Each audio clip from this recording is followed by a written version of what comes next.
आत्ता आपण आजच्या व्हिडिओमध्ये बाही सविस्तरपणे कशी शिलाई करायची ते बघणार आहोत. तर इथं दुसरा एक फॉर्म्युला मी तुमच्याबरोबर शेअर करते. ॲक्च्युली मला बाही थोडीशी लांब पाहिजे होती, म्हणजे कोपऱ्यापर्यंत. पण इथं एवढं कापड नव्हतं, त्यामुळे मी काय करते, इथे जॉईंट करणार आहे. तर 4 इंचाची पट्टी मी काढून घेतली आणि फोल्ड करून अशी मी सरळ दिशेने ठेवली आणि आपण हे शिलाई करून घ्यायचं आहे.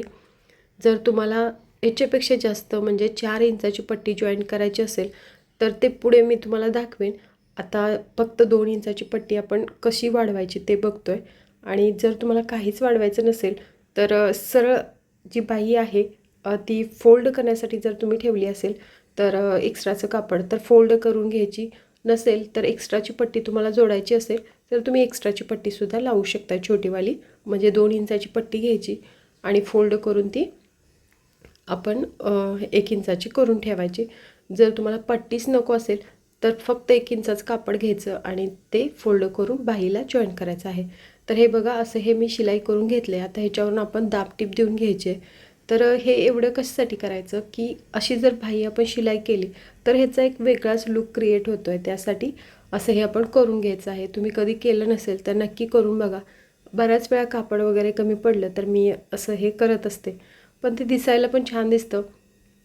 आणि जर तुम्हाला वाटत असेल हा जॉईंट पोर्शन आपला दिसतोय तर त्या ठिकाणी तुम्ही लेस लावू शकता. तर मी नंतर लेस लावणारच आहे, लास्टमध्ये तुम्हाला दिसेलच. तर लेस लावली की अतिसुंदर दिसतं. म्हणजे काय करायचं, त्या ठिकाणीही लेस लावायची, त्याच्या खालच्या साईडलाही लेस लावायची. म्हणजे तेवढीच पट्टी एकदम अट्रॅक्टिव्ह दिसते आणि कुणाला कळतही नाही की हा जॉईन केलेला भाग आहे. म्हणजे असं डिझाईन आपण बनवले त्या पद्धतीचं दिसतं. तर व्यवस्थित आपण हे शिलाई करून घ्यायचं आहे. इथं पहा, दाबटीप व्यवस्थित करून द्यायची. जर तुम्हाला लेस लावायची नसेल तर ही दाबटीप द्यायची आहे. आणि लेस लावायची असेल तर लेस लावतानाच आपण त्याच्यावरून शिलाई घेतो त्यावेळेस ती दाबटीप ॲटोमॅटिकली होते. तर हे बघा, जरी तुम्ही लेस लावली नसली तरी त्याचा असा हा लूक तयार होतो आहे. मस्त आपली बाही तयार झाली आणि त्याचा एक वेगळाच लूक दिसतो आहे, हे तुम्हाला समजलं असेल. आता आपण कमरची पट्टी शिलाई करतो आहे, तर त्यासाठी इथं आपण 3 इंचाचं कापड मोजून घेणार आहोत आणि 3 इंचाची पट्टी मी इथं घेते. याच कलरचं मॅचिंग जर अस्तर तुमच्याकडे असेल तर तुम्ही लावू शकताय. माझ्याकडे एक्स्ट्राचं ह्याचं कापडसुद्धा नाही आणि अस्तरसुद्धा नाही, त्यामुळे मी इथं ब्लॅक कलरचं घेतलेलं आहे. आणि ती पट्टी व्यवस्थित कट करून आपण सरळ दिशेने ठेवायची आणि असं हे शिलाई करून घ्यायचं आहे. तुम्ही जर पहिल्यांदाच हा व्हिडिओ बघत असाल, चॅनलवरती नवीन असाल तर चॅनलला नक्की सबस्क्राईब करा. या चॅनलवरती आता आपण फ्री ऑनलाईन क्लासेस सुरू केलेले आहेत.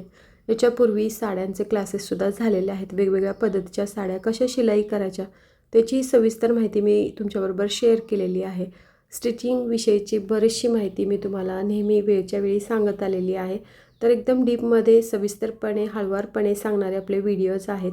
म्हणजे कोणीही शिलाई कितीही प्रयत्न केला शिकू शकत नाही, अशा व्यक्तीसुद्धा हे व्हिडिओ बघून शिलाई करायला शिकतील. तर असे हे व्हिडिओज आहेत, तुम्हाला खूप आवडतील, म्हणून चॅनल नक्की सबस्क्राईब करा आणि जास्तीत जास्त शेअरसुद्धा करा. तर ही पट्टी मी शिलाई केली आणि आता फोल्ड केलेली आहे. आणि फोल्ड केल्यानंतर मी त्याच्यावरून दाबटीप देते. इथं तुम्ही पाहू शकताय, जो अस्तरचा कपडा आहे तो बाहेरच्या बाजूने थोडासुद्धा दिसायला नको आहे. या पद्धतीने आपण याच्यावरून दाबटीप देऊन घ्यायची आहे. तर इथं तुम्हाला हातशिलाई करायची असेल तर तुम्ही इथं हातशिलाईसुद्धा करू शकताय. तर खालच्या साईडने हातशिलाई केली तर प्रॉपर फिनिशिंग येते.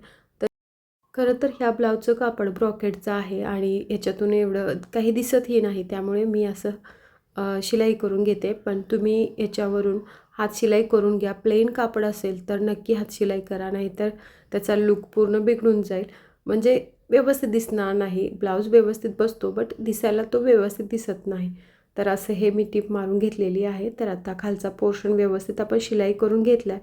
इथं पाहू शकताय, अशी ही बॅक साईड आपली तयार झालेली आहे. गळा आपला रेडी आहे आणि खालचा भागसुद्धा रेडी आहे. टक्ससुद्धा आपण घेतलेले आहेत.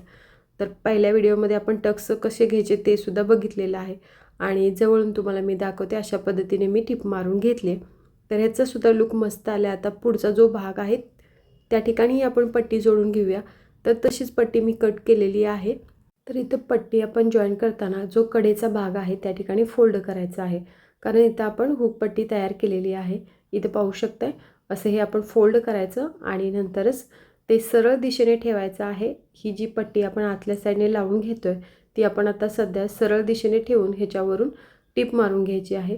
व्यवस्थित हे शिलाई करून घ्यायचं आणि नंतर आपण पहिले सांगितलं तसं ती पट्टी उलटी करून त्याच्यावरून तुम्ही हात शिलाई करू शकताय किंवा टीप मारू शकताय, पण हात शिलाईच करा मी सांगते, कारण त्याचं प्रोफेशनल लुक तयार होतो.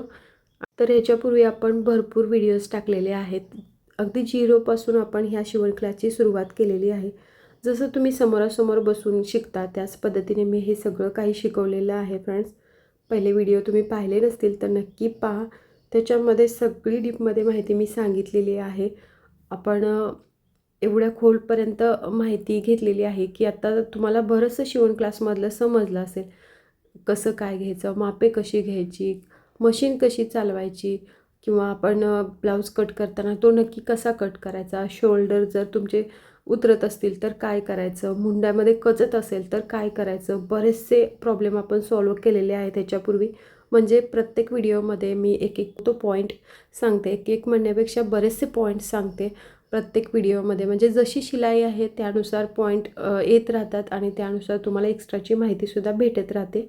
तर इथं पहा, इथं मी पहिल्यांदा टिप मारून घेतली आणि आता ते अस्तरचं कापड फोल्ड केलं आणि पहिली जशी आपण दाबटीप मारलेली तशीच मी इथंही मारून घेते. तर इथं मी तुम्हाला छोटी पट्टी करून दाखवले. म्हणजे तुम्ही अशी छोटीही पट्टी बनवू शकता किंवा मोठीही बनवू शकता, तर ते तुमच्या आवडीने करा. पण इथं थोडंसं जाड खालच्या साईडला पाहिजे, तरच काय होतं की तो ब्लाऊज व्यवस्थित बसतो. म्हणजे थोडंसं हेवी खालच्या साईडनं असेल तर एकदम मस्त कम्फर्टेबल वाटतं आणि तो ब्लाऊज वर वगैरे जात नाही. तर त्यासाठी थोडीशी जाड पट्टी आपण इथं खालच्या साईडने लावायची आहे.